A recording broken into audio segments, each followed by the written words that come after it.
Hello. तो students, अब हम नेक्स्ट फंक्शन डिस्कस करेंगे, greatest integer function. Greatest integer function कैसा होगा उसको चेकआउट करते, इंपॉर्टेंट है। पहले तो इंपॉर्टेंस कर लीजिए, इसको आपको समझना है। तो कैसा होता है कि function F of x defined by, देखो ये एक बॉक्स मैंने लिखा, बॉक्स के अंदर में x is greatest integer function where important points, where this representing the integral part of x which is less or equal to x, which is less or equal to x. अब ये less और equal to x मतलब इसको हमने क्या represent किया है कि ये इंटीग्रल पार्ट ऑफ एक्स है। ये पूरा बॉक्स के अंदर में जो एक्स है ये पूरा आपका इंटीग्रल पार्ट ऑफ एक्स है। एक्स एक रियल नंबर है, उसका इंटीग्रल पार्ट को रिप्रेजेंट करता है बॉक्स ऑफ एक्स। अब वो कैसे, देखिए आपने जैसे मैंने 2.3 लिया तो इसको मैं लिख सकता हूँ 2 + 0.3, ये बन गया आपका इंटीग्रल पार्ट और ये आपका बन गया फ्रैक्शनल पार्ट। ठीक है, ये फ्रैक्शनल पार्ट। ये अब अगर 2 को लेता हूं मैं तो ये 2 + 0 लिख सकता हूं, ये बन गया इसका इंटीग्रल पार्ट और ये बन गया आपका फ्रैक्शनल पार्ट। करेक्ट है, फ्रैक्शनल पार्ट। तो अब आप देखेंगे कि जब 2.3 का इंटीग्रल पार्ट लेता हूं तो 2 आता है, जो इससे स्मॉल है। इस नंबर, जिस नंबर का इंटीग्रल पार्ट ले रहा हूं उससे वो स्मॉल आया। करेक्ट है, और इस 2 का अगर इंटीग्रल पार्ट लेता हूं तो वही नंबर आया। तो जो इंटीजर से उनका इंटीग्रल पार्ट तो वो नंबर इटसेल्फ होगा। तो डेफिनेशन समझ में आ गई है कि यहाँ क्या बोला है कि this representing the integral part of x, this box of x representing the integral part of x which is less or equal to x, which is less or equal to x. और नाम क्या है इसका, greatest integer function. Function का नाम देखिए greatest integer function, where this box of x representing the integral part of x which is less or equal to x. Okay, जैसे 2.3 का इंटीग्रल पार्ट 2 है, 2 का इंटीग्रल पार्ट 2 ही है, तो आपने देखा कि इंटीग्रल पार्ट या तो नंबर के इक्वल होता है या उससे स्मॉल होता है। उससे स्मॉल है तो ये नंबर है, ये नंबर का इंटीग्रल पार्ट 2 है जो इससे स्मॉल है, ये नंबर है इसका इंटीग्रल पार्ट 2 है जो उसके इक्वल है। So the integral part of x is actually a number integer which is less or equal to x. Correct है, फाइन। तो ये तो हो गया हमारा इस ग्रेटेस्ट इंटीजर फंक्शंस का डेफिनेशन। तो अब इसके डोमेन में आ जाते हैं। तो बोलिए डोमेन क्या होगा, डोमेन क्या होगा। एवरी रियल नंबर का हम इंटीग्रल पार्ट निकाल सकते हैं, तो डोमेन मिल गया आर। और अब आपको रेंज निकालना है। रेंज आपको अब समझ में आ गया होगा कि ओनली इंटीजर्स इसके रेंज होगी। मतलब बॉक्स ऑफ एक्स तो आने वाला है सीधा सीधा इंटीजर, है ना, इंटीजर आएगा। बस ये है कि वो इंटीजर जिस नंबर का हम इंटीग्रल पार्ट निकाल रहे हैं उसके इक्वल होगा या उससे स्मॉल होगा, पर इंटीजर ही होगा। करेक्ट है कि नहीं। अच्छा तो इसका रेंज बन गया इंटीजर। करेक्ट है, और डोमेन क्या बन गया, रियल नंबर। एक इंपॉर्टेंट पॉइंट्स को नोट करेंगे, वो क्या है, नोट करके रखिए कि आपका जो इंटीग्रल पार्ट ऑफ एक्स है ये एक्स से लेस होगा या इसके इक्वल होगा, या फिर ये x-1 से बड़ा होगा। तो इसको नोट करेंगे कि जो इंटीग्रल पार्ट ऑफ एक्स है वो x-1 और x के बीच में होगा, including x। Integral part of x x से छोटा होगा या x के इक्वल होगा। करेक्ट है, और लाइज बिटवीन, अब कितना छोटा होगा, छोटा होने में भी तो एक बात है ना कि मैंने बोला कि इंटीग्रल पार्ट x का x के इक्वल होगा या x से छोटा होगा। तो x से छोटा कितना होगा, तो एक्चुअली में ये x-1 और x के बीच में होगा इंटीग्रल पार्ट। करेक्ट है, जैसे आपने 2.3 ले लिया तो 2.3 का इंटीग्रल पार्ट तो 2 है, ये इंटीग्रल पार्ट है। तो 2 आपका देखेंगे तो 2.3 में से अगर 1 को सब्ट्रैक्ट करते हैं तो 1.3 आएगा। तो आपने देखा कि 1.3 लेस देन 2 लेस देन 2.3, ये रूल लागू होता है। करेक्ट है, मतलब जो इंटीग्रल पार्ट ऑफ कोई नंबर x है वो x-1 और x के बीच में होगा इंक्लूडिंग x, अगर खुद x अपने आप में इंटीजर है तो। ठीक है, फाइन। तो ये एक इंपॉर्टेंट रिजल्ट को नोट करेंगे प्लीज। अच्छा, अब यहाँ से ये पता चल जाता है कि मान लीजिए मेरे पास में कोई नंबर ऐसा है 0 और x के बीच में है इंक्लूडिंग 0, तो अब इसका इंटीग्रल पार्ट क्या होगा? इंटीग्रल पार्ट क्या होगा? 0 और 1 के बीच के नंबर का इंटीग्रल पार्ट डेफिनेटली 0 होगा। अगर 1 और 2 के बीच का नंबर है इंक्लूडिंग 1, जैसे 1.1, 1.2, 1.3 या 1, सबका इंटीग्रल पार्ट क्या होगा? 1 होगा। ठीक है, तो this gives integral part of x equal to 1। अगर 2 और 3 के बीच का नंबर है इंक्लूडिंग 2, तो फिर इसका इंटीग्रल पार्ट क्या होगा? 2 होगा। आपने अब ऐसे सारी चीज़ों को निकालना है। अब आते हैं इंपॉर्टेंट पॉइंट्स के ऊपर, नोट करके रखेंगे। What is the integral part of -2.3? अब मुझे ये बताइए -2.3 का इंटीग्रल पार्ट क्या होगा? सोचो, -2.3 का इंटीग्रल पार्ट क्या होगा? क्या -2 होगा या -3 होगा? करेक्ट सोचा क्या? कई लोगों ने -2 सोचा होगा और कई लोगों ने -3 होगा। इसके इक्वल हो नहीं सकता क्योंकि ये इंटीजर है नहीं, इससे स्मॉल होगा। -2.3 से जो स्मॉलेस्ट मतलब जो करीब का जो नियरेस्ट इंटीजर है जो इससे छोटा है वो है -3, तो ये -3 होगा स्टूडेंट्स। और आप इसको ऐसे भी नहीं सकते। और एक और चीज को नोट करना, can you write this -2.3 equal to -2 + 0.3? अगर ये सही है तब तो इंटीग्रल पार्ट -2 हो जाता था और फ्रैक्शनल पार्ट 0.3 होता था। ये सही नहीं है, नोट करके रखना इस पॉइंट को। This is not correct. -2 + 0.3 करेंगे तो -2.3 नहीं आता है, करेक्ट है कि नहीं? -1.7 आएगा। -1.7 आएगा कि नहीं आएगा? करेक्ट है। तो यू कैन नॉट राइट -2.3, हाँ, but you can write -2.3। -2.3 is -3 + 0.7. That is okay. -3 + 0.7. That is absolutely true, and because of that, this is integral part, and this is fractional part. ठीक है, तो -2.3 का इंटीग्रल पार्ट क्या है? -3 है। तो आपको समझ में आ गया कि अब यहाँ से कुछ रिजल्ट्स को भी हम निकालेंगे। अब रिजल्ट्स कैसे निकालेंगे उसको भी देख लेते हैं। आपने पूरा चीज को समझ लिया है, कोई इश्यू नहीं है। Okay fine. अब एक रिजल्ट्स को देखते हैं कि अगर नेगेटिव नंबर का, अब इतनी छोटी छोटी बातें लग रही है कि यार ये तो इंटीजर और फ्रैक्शनल पार्ट में हम बात कर रहे हैं, तो इतना इंपॉर्टेंट कैसे? ये बहुत इंपॉर्टेंट है जब आप IIT JEE के लिए प्रिपेयर करते हैं तो, करेक्ट है। तो ये हम अननोन में बात करते हैं। जैसे एक रिलेशन तो ये हो गया कि x-1 less than box of x, मतलब integral part of x which is less than equal to x। जो इंटीग्रल पार्ट है किसी नंबर का वो x-1 और x के बीच में होगा, अगर x कोई नंबर है तो, करेक्ट है कि नहीं?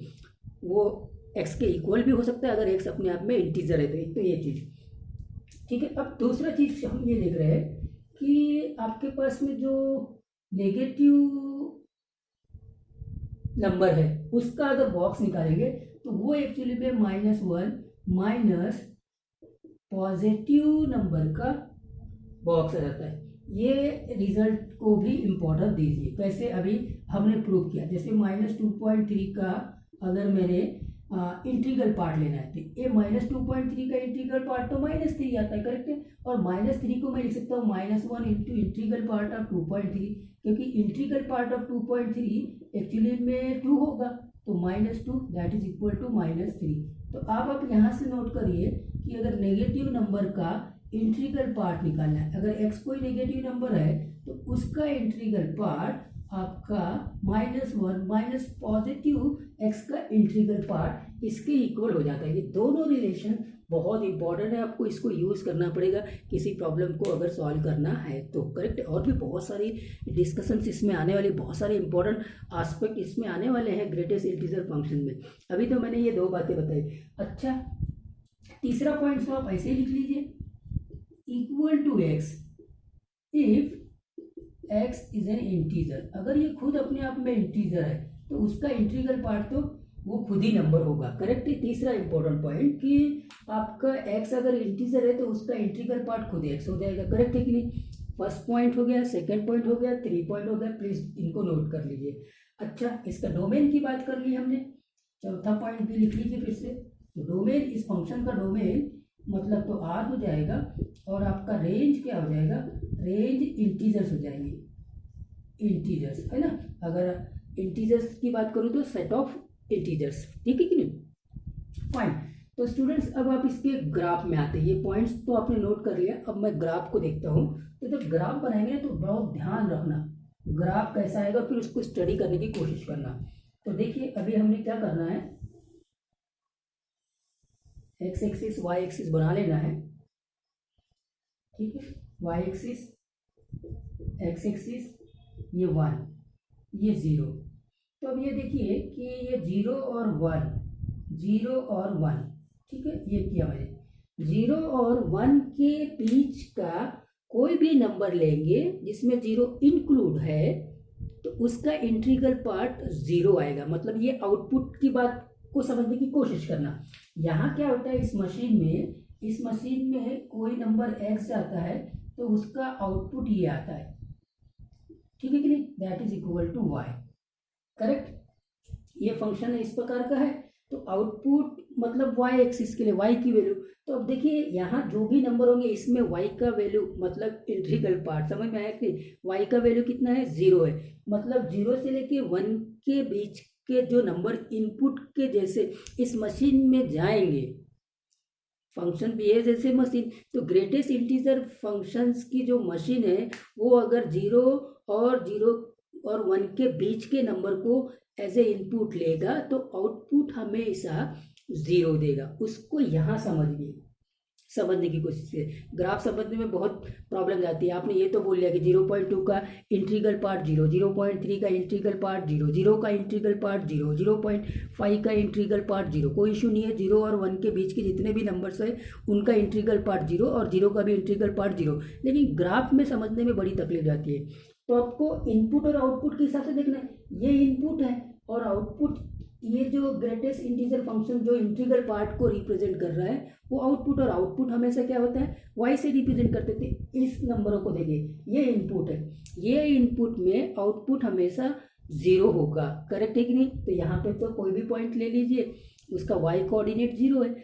बस अब ये 1 यहाँ इंक्लूड नहीं है, तो जब 1 इंक्लूड नहीं है तो यहाँ पे हमको सर्कल लगाते हैं, ठीक है। तो 0 और 1 के बीच के जितने भी नंबर है इंक्लूडिंग 0, उनका इंटीग्रल पार्ट 0 आ गया। ये इसका ग्राफ हो गया। क्या इतना ही ग्राफ है क्या, 1 और 2 के बीच के नंबर की भी तो बात करते हैं। हाँ, तो जब हम 1 और 2 के बीच के नंबर के लेंगे, ये 1 हो गया।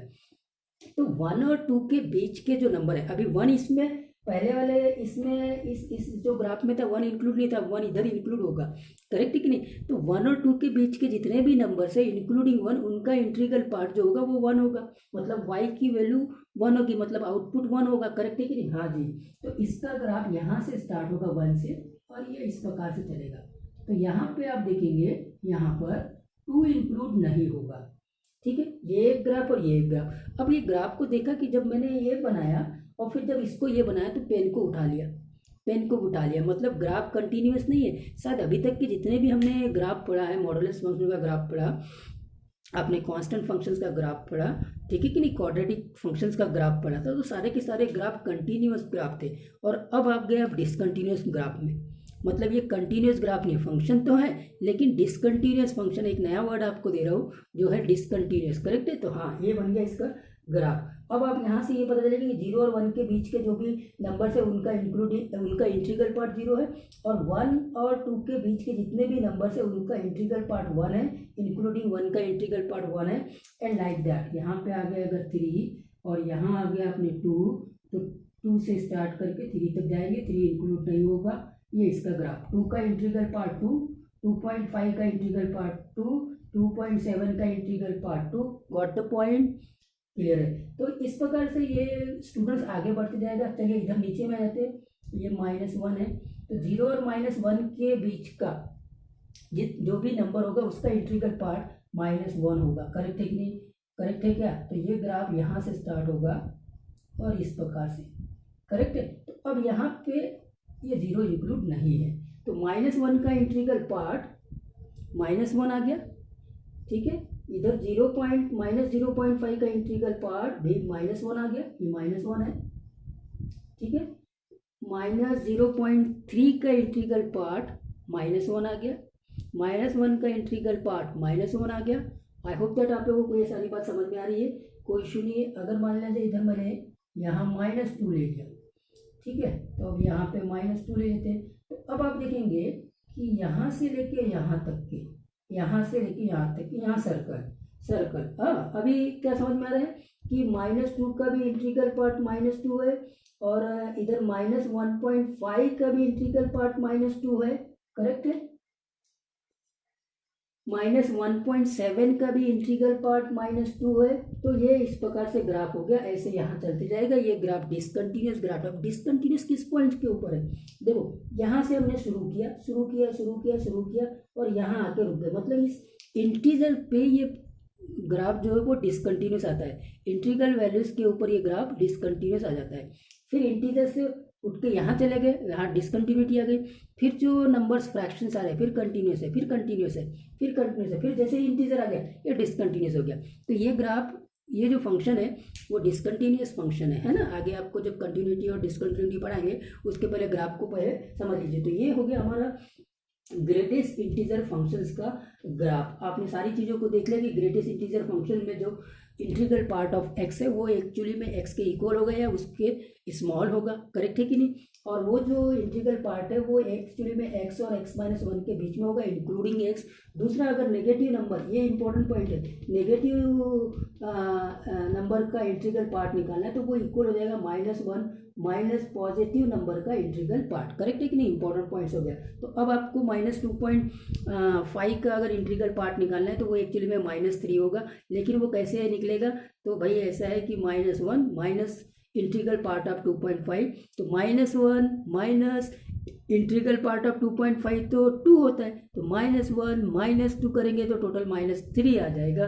सो -2.5 का इंटीग्रल पार्ट -3, ये समझना आसान है, लेकिन ये फार्मूला याद नहीं रहता जिसके ऊपर बेस्ड क्वेश्चंस होते हैं IIT JEE में, मेंस हो चाहे एडवांस हो, करेक्ट है। इसमें अक्सर बच्चा कंफ्यूज होता है, 1 माइनस पॉजिटिव एक्स का इंटीग्रल पार्ट कि 1 plus positive integral of x का इंटीग्रल पार्ट, इस प्रकार के कंफ्यूज होते रहते हैं। तो please note that the integral part of -x equal to -1 minus positive x का इंटीग्रल पार्ट। और ये वाला भी फार्मूला कि किसी भी x कोई एक नंबर है तो उसका इंटीग्रल पार्ट x-1 और x के बीच में होगा, इंक्लूडिंग x। और इंक्लूडिंग x कब होगा ये भी आपको मैंने बता दिया कि x अगर इंटीजर है तो उसका इंटीग्रल पार्ट खुद x हो जाएगा, यहाँ पे भी कोई इश्यू नहीं है, करेक्ट है। ये यहाँ मैंने नोट कर दिया है। डोमेन इस फंक्शन का रियल नंबर होगा, लेकिन रेंज हमेशा इंटीजर्स आते हैं, मतलब आउटपुट जो है वो हमेशा इंटीजर है। बोलो आउटपुट कितना 0, यहाँ बोलो आउटपुट कितना 1, यहाँ बोलो आउटपुट कितना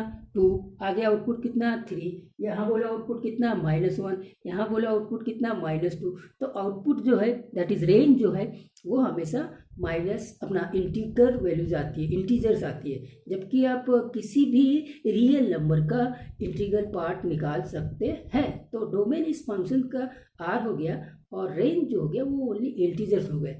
तो ये सब पॉइंट्स मैंने क्लियर कर दिया स्टूडेंट्स ग्रेटेस्ट इंटीजर फंक्शन में। अभी नेक्स्ट वीडियो में मैं बात करूँगा फ्रैक्शनल पार्ट फंक्शंस की।